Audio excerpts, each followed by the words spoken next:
Good morning mga kabeng-beng. So narito na naman po ang pagbabalik ni Sir Bong dito sa ating lugar mga beng-beng para mag-avail na naman po ng Manlapat frame site. So pangalawang unit na po ni Sir Bong yung pagkuha sa atin. So i-refer tayo ni Sir Bong kay Sir Abel. Ayun po, salamat kay Sir Abel. Ito po yung kanyang unit. Lapit po, pagkita mo yung unit ni Sir. Yun nila. So ito po yung ating Manlapat frame type mga kabeng-beng. Isa sa mga pinaka-paboritong unit na hinahanap-hanap. So ayan, natiyempuhan ni Sir Abel na merong unit ngayon na Manlapat frame type at kaka-deliver lang. So ayan, Sir, busta naman po yung patama ng inyong unit, Sir? Ayos. Ayos na, ayos daw po. Ayos. Salamat po, Sir.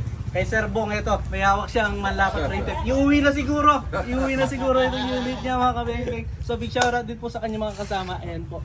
So, salamat po. Thank you. Salamat. Ay wala yatang konting. So ayan po, thank you sir, thank you po. Ingat po sa pag-uwi. Salamat mga kabeng-beng.